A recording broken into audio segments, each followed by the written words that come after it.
So I was thinking, I guess, open mic. I don't know if there's anything people want to talk about, find interesting. Feel free to share or not share. And then after that, we'll do questions. Yeah. Let's do this. Yes. Yeah. This probably will not reach 5 minutes unless I get carried away. But, You get a fill time then. It's 5 to 10 minutes. yeah, sorry. So the next 5 to 10 years in urban development. Mega projects, that's one thing to talk about here in DC, especially as DC is one of the markets that has the largest by percentage amount of development compared to the overall population in the country, which is also one of the reasons why our top end rents have kind of bottomed out. And by bottomed out, I mean like stabilized, which then affects the next tier rents. But trends that you'll see are essentially places that build more like old cities will maintain and gain value. Places that build more like the past 60 years will temporarily hold value, probably drop drastically. Development will return to the trends of the previous 4,000 years of human civilization and not the trends of the past 60, as is human nature, and as has only changed based on human development incentives around transportation options, meaning mainly cars, and government incentives like home ownership preferences. So in the future, what you'll see is that the cities that excel the most are actually ones that encourage the most walking, encourage the most interaction, encourage the most community, much like a place like WeWork provides, which, you know, shameless plug, but it's actually one of the reasons why I got involved with WeWork, because my background is urban planning and economic development, and that's what drew me here more than anything else. By the way, I run this place. Anyway, but the real value of cities will become more and more evident, that cities are the structure through which humans advance to a large degree, that has been proven ever since cities became a thing in human evolution. And we will return to the norms of human development, which are walkable places, more interactions. The greater the density of connections, the greater the network effects or benefits derived thereof.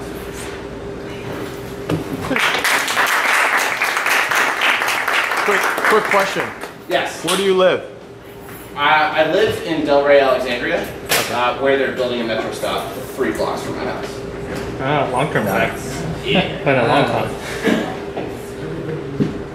Potomac Yards.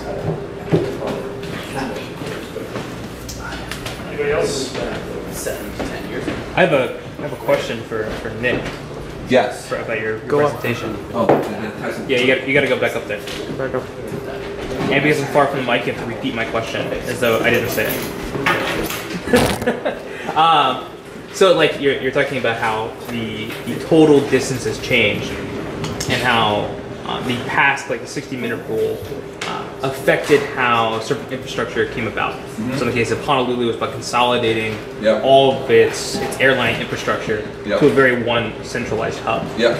Do you think that means now, with the advent of being able to go kind of basically anywhere, so like it means you need less resources in one particular area, so now, does that now mean that we'll have less, do you think that means like more regional level airports will start to become like larger, more viable sources of airline travel? So like right now, like if you want to, you're talking about going to like Estonia, Yeah. like you mentioned BWI, because BWI is kind of where you have to go. Yeah. You can go to Dulles, but there's not many options, and you couldn't go somewhere more regional like Richmond, Yeah. just because it's prohibitively expensive to fly Yeah. abroad from Richmond, or really even regionally. Yeah. You fly through a hub to get. Yeah, exactly. They fly through. Do you think that means that these regional airports will become more vitalized?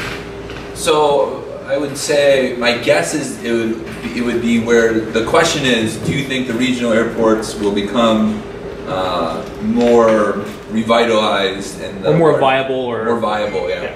And I'd say it would all depend upon the demand. Is if there is like you think of those really small regional jets, and they are regional jets, but they're getting higher and higher ETOPS ratings. If there's so I come from Madison, Wisconsin, where there was a healthcare company that just drove that airport. They doubled the gates because there was a demand there that they had to go to a specific place in Europe. Delta actually made a route that was called the Epic route that basically moved that there. So I would say yes.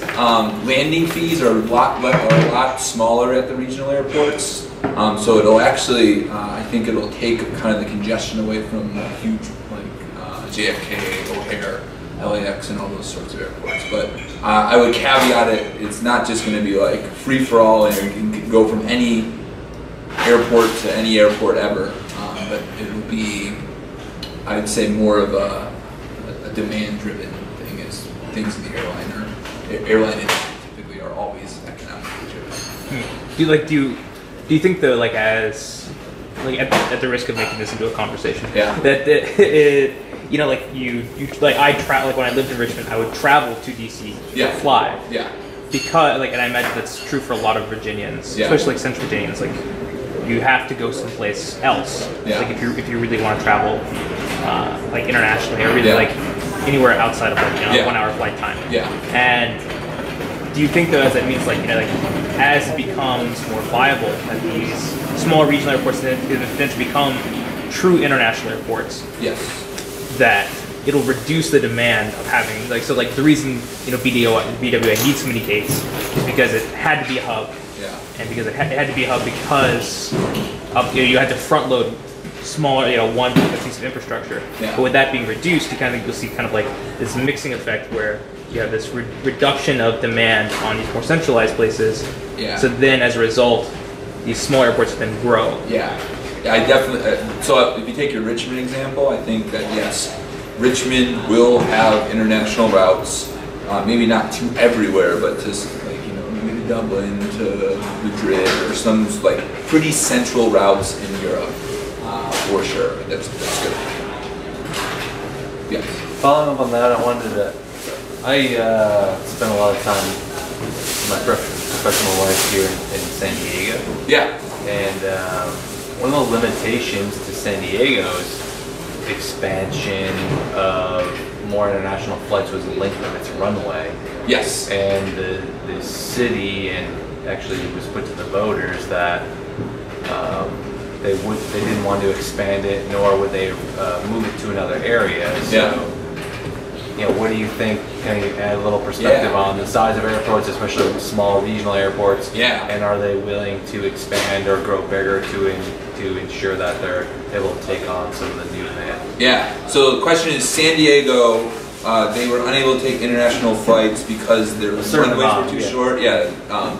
I would say they have made the best decision that they could have to not expand those runways, because the two, really the A380 was the plane that you had to retrofit your entire airport. You needed dual-decker gates, and you needed a longer runway. So O'Hare, I believe, still can't handle an A380, or it's very close to. But as I said, those planes are becoming incredibly economically inefficient.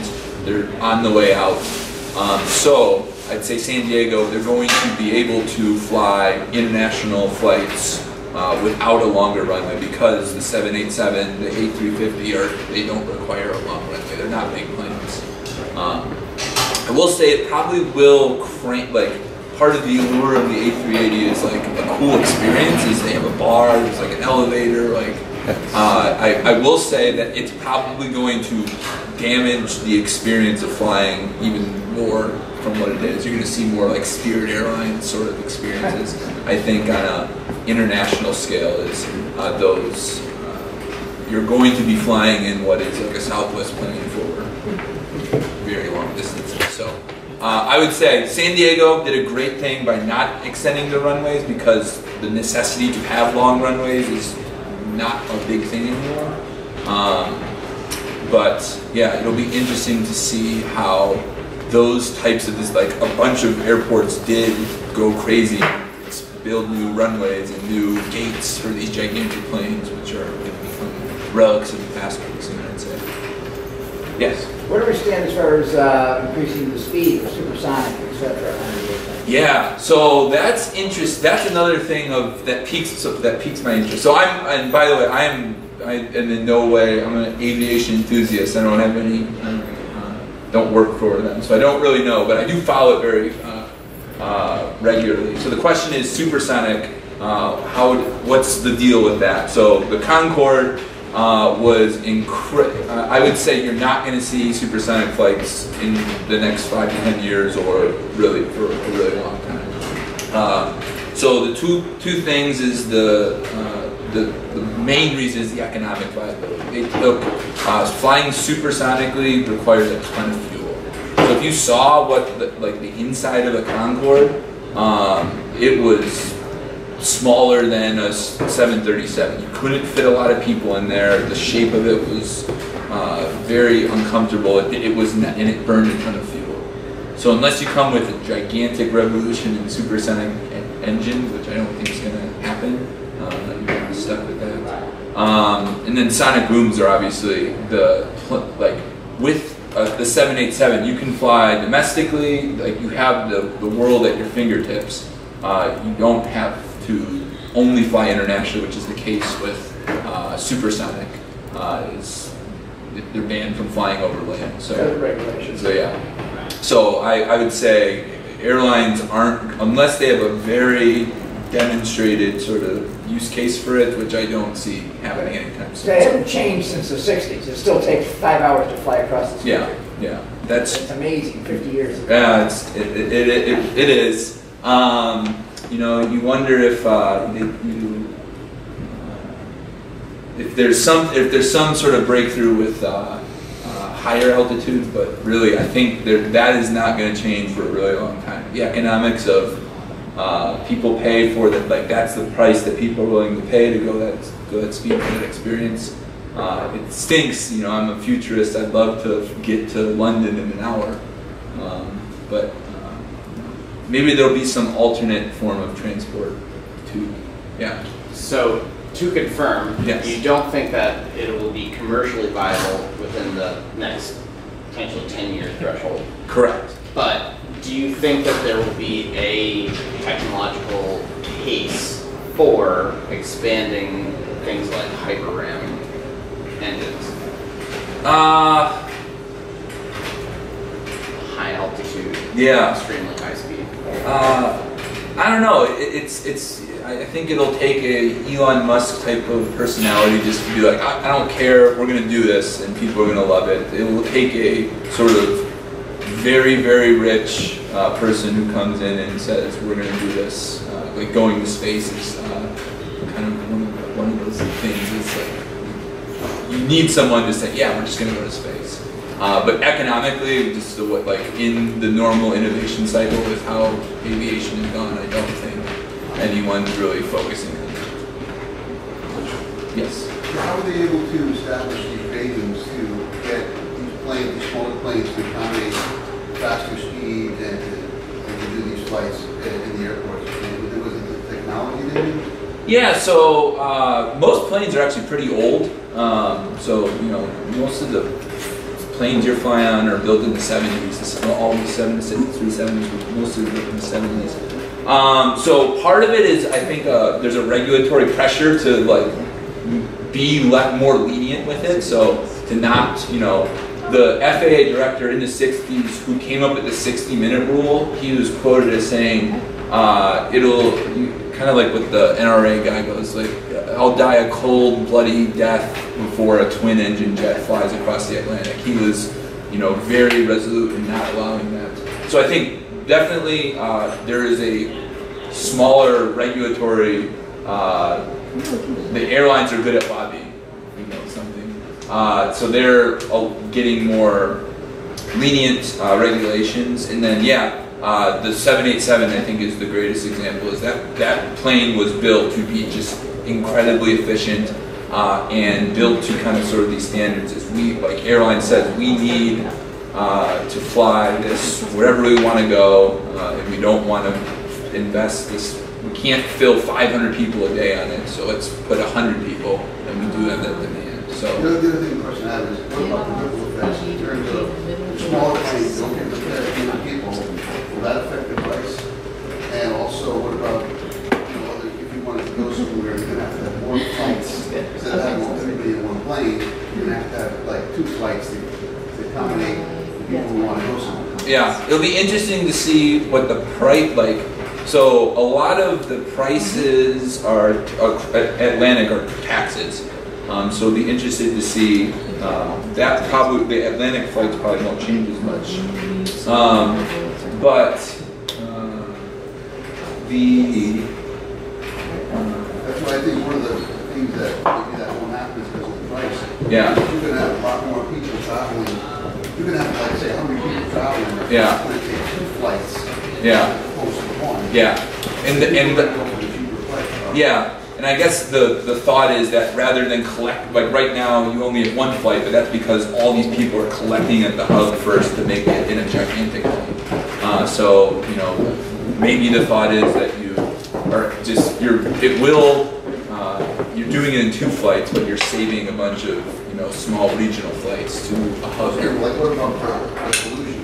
That's why some of the pollution is going to have more flights. That is true, and that's what the A350 and the 787 are all gross. Yeah! Oh my God, he's still alive and he's got a knife. Unless they come up with an alternate energy, we don't pollute. Yeah. Is what maybe one more question for Nick, and then Yeah. we'll Oh, sorry. keep moving. Everybody's got places to be. Okay, cool. Okay. One more? Anybody? We're done with Nick. Get off the stage. Obviously, any questions? And then after that, we'll wrap it up. So I have a question on the Gartner Hype Cycle. Yes. Which of those technologies that you mentioned there do you personally think has the most potential to have the biggest impact over the next 5 to 10 years? Oh man, that's a great question. I looked at the 2016 one and it just like escaped my brain. Let me pull it up. Sure. Blockchain, man. Blockchain's going to change the world. I mean, all your money in blockchain now. Blockchain too, actually. Is it middle out? Middle out.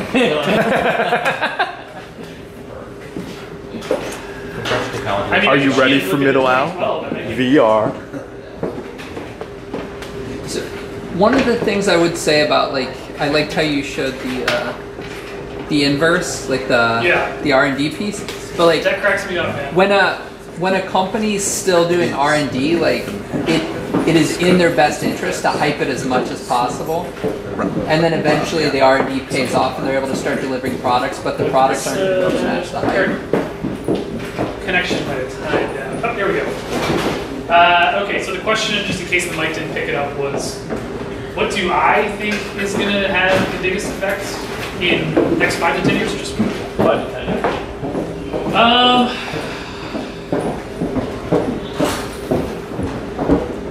I mean, machine learning. Our autonomous vehicles seem to be pretty good candidates there. Augmented reality, I feel like it's still pretty far away, personally. So I'd probably go with one of those. So that's where you would put your money? Is that where machine learning? Yeah, I think the machine learning and the autonomous vehicles. I think from what I've read on the autonomous vehicles, the lead time on that is still really big as far as. I was trying to make the emphasis of you hear about this stuff in the news, but you can't buy one. And even other companies aren't really running them. Sure, Uber's doing this down in Pittsburgh, but there's still a lot of hurdles in between that. So maybe 10 years from now, I know the government is certainly working on regulations.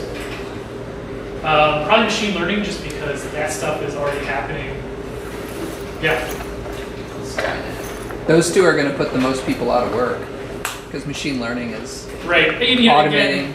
again, the jobs. question is, you know, of 5 to 10 years, which of those, how many people is that going to retail, which is one of the topics I considered, I didn't know enough to do. You can already see, you know, McDonald's is trying to try these kiosks, and there's all these self-serve checkouts, obviously the grocery store. Amazon has this completely automated store where you just pick stuff up and you walk out. So, you know, Which is as what far I as do machine now when learning you get automation, charged. that's potentially going to take a lot of jobs. There's a restaurant called Itza Right. that like you basically go up to a counter, you tell it what you want. Yeah. You like it's like a kava, but you like do it on an iPad, and then in a microwave like thing in a corner, it gets ready, and then you just like you pull it out, so you never interact with the human. And it's actually And they have the Yeah, if I could get that on. screens. They have the translucent Right. screens. Yeah. And it's really important because, you know, there's a lot of talk about raising the minimum wage, which is very sensible just because living on minimum wage is crazy. So if you think of yourself as a retailer where you're kind of getting squeezed on your labor costs, you're going to have to save money somewhere, so automation is kind of what happens. I'm wondering if this can apply to other products besides technology, or if you've heard like hoverboards or fidget spinners, Right. or I mean, it's totally human nature where, you know, everybody gets super psyched about something and then it falls off. You know, Seinfeld was one of the examples I was going to give, where, you know, it's the most popular thing and then it's over, but then it's on reruns and it's kind of in the lexicon again. I'm pretty sure they released this for like marketing and other stuff beyond just technology. But yeah, good point. So playing off that, is there an intellectual bias when you hit the other side of that curve towards things that, you know, you still think will eventually pick up? Because that bottom portion and the long haul curve doesn't have a lot of stuff on it, whereas the like peak curve has so many things that Yeah. we're like, the future is here. Yeah, and you know, as far as like, especially in the context of this 5 to 10 years thing, you know, like this trough of disillusionment, slope of enlightenment stuff is kind of what we're talking about, right? So that's the stuff that's about to become profitable, or, you know, is about to really pay off. People kind of know about it. But it's about to become useful because this isn't trying to show profitability. This is like it's saying productivity, right? So it's like things that can actually be used, like virtual reality. Expectations. How great do you think this is? But on his example, the bottom of that trough is also kind of peak, you know, economic viability, profitability, based on if that actually, right? If there's more than if that made sense. I played around with another version of this, which is that if you think of this as a derivative, I think, of profitability, and you look at the I can't remember if it's the derivative of the integral. It's been a while since I looked at it, but there's you can kind of actually kind of guess the relationship. So it strikes me really interesting. If you look at this 2016, and in the slope of enlightenment, we have so what happens is you look back at the innovation tree, and you see it's just gains, right? Yeah. So my question is, if we did a snapshot back to 2012, I would expect to see the same excitement in innovation. So what happened to it all? Because you can see how it gets less and less and less. Yeah. And so do these ideas just go away and evaporate? That I assume were there? No, I think some of the old ones we looked at, they're used now, right? Yeah, I'd say two things. Because I don't see it. I mean, you know, like Siri is not useful yet. One is that this is kind of marketing material for Gartner. You know, this is good PR for them. So I think they probably focus more on the exciting stuff. Yeah. The hype of the hype. But to your point, this is really empty here. Yeah. And maybe, you know, that's probably what you have to pay for. It's the stuff that's about to come. That's what I would do if I were. But I like your idea. It's part of hyping your own organization. It makes it interesting. Yeah, and then this is well known enough that I bet there's blogs out there where people go back and say 5 years ago they said this was going to be big. How would it I think like the students that it's just hype. It's not, and you can talk about this productivity. It's not necessarily measuring. Like we're kind of conflating productivity with like how ubiquitous something is. I think that's something that's kind of mentioned out here. I think I saw in the previous one in 2012 was like wearables, and here this conversational UI. I think definitely the hype for those would decrease in the same way that hype for smartphones is non-existent because it's just become a part of everyday life. Right, it's ubiquitous. It's ubiquitous. So I think in the same way, I think a lot of these things will hit a level of ubiquitousness, and then it'll be integrated, and then it'll just be developing things on top of that. Yeah. Right. So it wouldn't even be on this. It wouldn't be on the chart at all. It disappears. Yeah. Totally. I think this one thing I saw on the 2012 one that I think is like kind of just starting to get into the plateau of productivity for now is just alternative UI. I think they had it as wearable somewhere on here. We were seeing it somewhere. But wearables and it's starting to hit that point it's at a similar curve as to where like phone purchases were compared to desktop. If you remember back in the far off land of 2007, the idea of one like putting your credit card on the internet and then buying things with your credit card on the internet over your phone was just like totally absurd. Like the idea that people would do that was like ridiculous. Like I bought like a Snickers with my an apple like yesterday. I think it's good. And at the trend of around 2010 was like where phone purchases started to eclipse desktop purchases, and I think we're starting to see a similar slope for wearables and for conversational UI. I think it's something that's at kind of at a peak of where it's going to start becoming very ubiquitous. I think it's something that if you're a retailer in the retail industry, it's something they should be looking into as support. And then if you're a development company, looking into hyping those solutions up to your retail partners. Absolutely. Yeah, thanks for throwing up that slide. That was really helpful. Yeah. I have a segue question. Sure. I don't see flexible LED screens. Ooh. Didn't see them in 2016. Let me see if I can pull anything off. Well, wait. There was displays. I just want to see what volumetric and holographic stuff. Okay. I honestly haven't seen too much about it. But isn't that I wanted to ask Okay, about. now go to the next one. Oh wait, yeah, that's great. Look at 2012. No, we're not done making noises yet. 4D printing, right? Autonomous vehicles jumps. Smart like, dump. Hasn't moved like at all. Peak. Volumetric. These are really interesting. I mean, it's 4 years.